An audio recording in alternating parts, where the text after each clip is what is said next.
माननीय अखिलेश यादव जी कल एक प्रोग्राम में गए और भाजपा और आरएसएस के लोगों ने उनका वहां पर विरोध किया।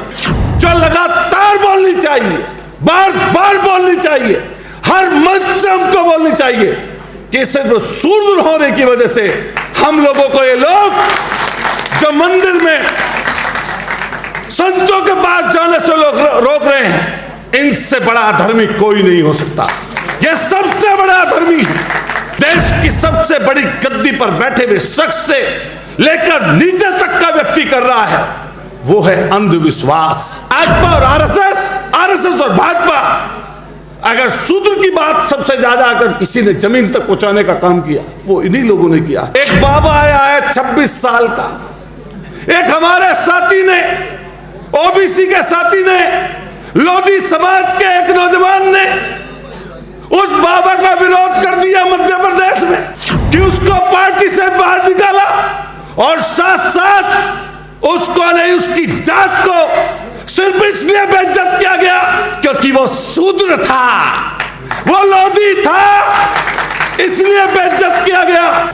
कि उस बागेश्वर बाबा को अगर कोई सपोर्ट कर रहा है हिंदुस्तान में, तो देश की सबसे बड़ी गद्दी पर बैठे हुए व्यक्ति से लेकर भाजपा आरएसएस का एक एक व्यक्ति सपोर्ट कर रहा है। सुरक्षा सीआरपीएफ की पागिया, बाबा सीआरपीएफ की सुरक्षा पागिया, नींबू और वो मिर्ची जहाज पे टांगते हैं, नींबू और मिर्ची जहाज पे टांग कर चलते हैं।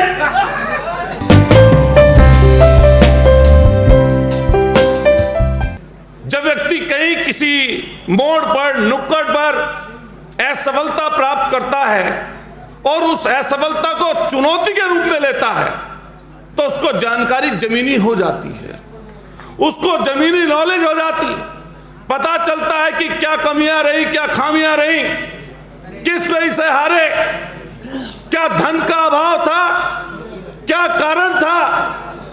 अभी जो चर्चा चल रही है, क्योंकि चर्चाएं तो बहुत सारी हैं, लेकिन एक चर्चा जो इस समय आम है, पूरे के पूरे देश में सबसे बड़ी गद्दी पर बैठे हुए व्यक्ति से लेकर और जमीन पर रहने वाले उस पन्ना प्रमुख तक जो भाजपा के लोग बनाते हैं। माननीय अखिलेश यादव जी ने उत्तर प्रदेश में बात कही, अभी कल आपने टीवी पर देखी होगी, आप लोगों ने नजदीकी से उसको अगर जाना ना हो तो मैं उसको दोहरा देता हूं। यहां पर सोशल मीडिया के लोग ज्यादा बैठे हैं, मेन स्ट्रीम मीडिया के भी हमारे लोग एक आध होंगे, लेकिन मेन स्ट्रीम मीडिया, चाहे वो हमारे अखबार के साथी हो और चाहे हमारे न्यूज चैनल के साथी हो, किसी ने बढ़ चढ़कर वो बात नहीं दिखाई। माननीय अखिलेश यादव जी कल एक प्रोग्राम में गए और भाजपा और आरएसएस के लोगों ने उनका वहां पर विरोध किया।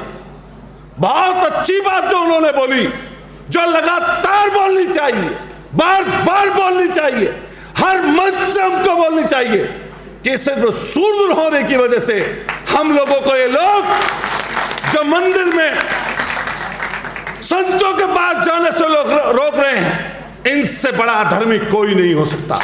यह सबसे बड़ा अधर्मी है। इनकी सोच में, विचार में सिर्फ यही चीज बचती है, जो चारों तरफ इस समय फैलाने का काम देश की सबसे बड़ी गद्दी पर बैठे हुए शख्स से लेकर नीचे तक का व्यक्ति कर रहा है, वो है अंधविश्वास।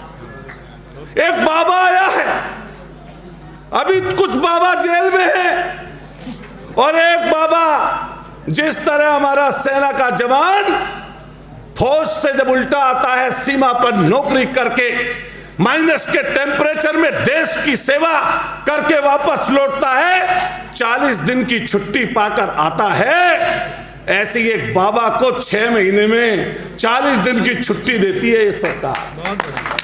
40 दिन की छुट्टी।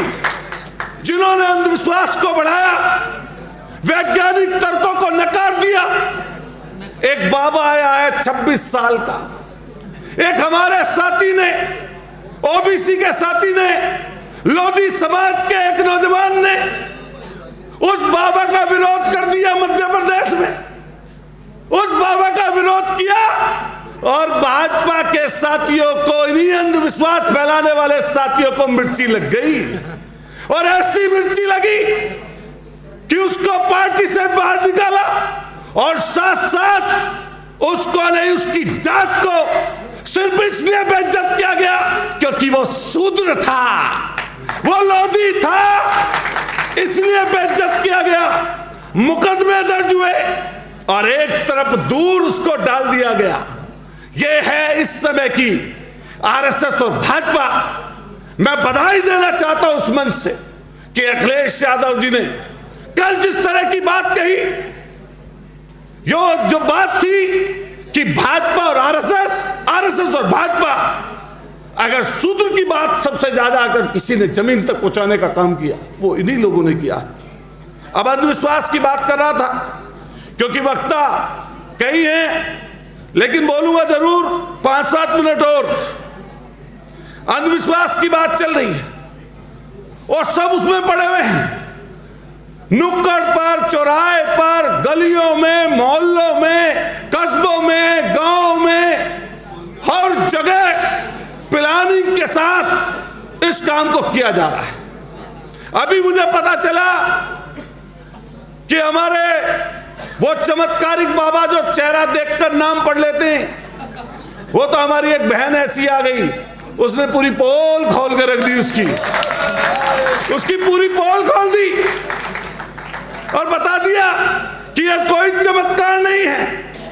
हमारी उस बहन ने अच्छे कपड़े पहनकर टीवी पर आकर उन्हीं एंकरों के सामने जो आरएसएस और भाजपा की ढपली लेकर ढोल पीटते रहते हैं, उसी के सामने उस ऐसी मेन स्ट्रीम मीडिया को, जनता के सामने जो शब्द मुझे बोलना नहीं चाहिए, नंगा करने का काम किया कि आपकी जो बातें हैं, आपकी जो सोच है, जिसको रोज परसते हो लोगों के सामने, उसको अलग करने का काम किया। लेकिन आपने एक चीज नहीं जानी होगी कि उस बागेश्वर बाबा को अगर कोई सपोर्ट कर रहा है हिंदुस्तान में, तो देश की सबसे बड़ी गद्दी पर बैठे हुए व्यक्ति से लेकर भाजपा आरएसएस का एक एक व्यक्ति सपोर्ट कर रहा है। पूरा का पूरा नेशनल मेन स्ट्रीम मीडिया उसकी मदद कर रहा है। और तो और छोड़ो, आपको पता ना चला हो शायद, सुरक्षा सीआरपीएफ की पा गया बाबा सीआरपीएफ की सुरक्षा पा गया और जितना प्रचार उसका शायद 50 सालों में ना होता। इसी मेन स्ट्रीम मीडिया ने उसके प्रचार को बढ़ावा देने का काम कर दिया। मैंने अभी एक वीडियो देखी, मैं गाड़ी में बैठा था मंत्री जी, वो वीडियो क्या थी, बाबा अंदर से निकलता है, एक महिला हमारी बहन घुटनों के बल बैठी हुई होती है और उसके पैर की तरफ बढ़ती है और पैर की तरफ मलिया बढ़ती है। उसके जो तथाकथित गुंडे उनके साथ थे, उन्होंने उसको धक्का दिया, महिला गिरती है, फिर उसकी तरफ बढ़ती है। यह अंधविश्वास किसने पैदा किया? यह अंधविश्वास आया कहां से? और अगर सबसे ज्यादा यह अंधविश्वास है कहीं पर, यह मुसलमान भाइयों के पसमंदा समाज में है और हमारे यहां गरीब पिछड़े नौजवान, आज की तारीख में नौजवान लोगों में भी है। और कौन करने वाला है? यह पूरी सरकार एक एजेंडे के तहत इस अंधविश्वास को फैलाती है।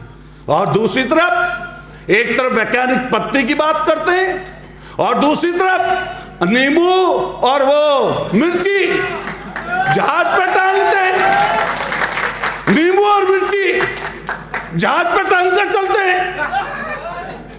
और तो और छोड़ो, इनकी खूबियां बहुत हैं, ऐसी खूबियां जो इनको गद्दी दिला रही है। सीट पर ये बैठे हैं और हम सब लोग उसी राह पर चल पड़े हैं। अभी जिक्र किया आपने बिहार का, हमारे उन साथी का, अभी स्वयं प्रसाद मौर्य जी की बात चल रही थी।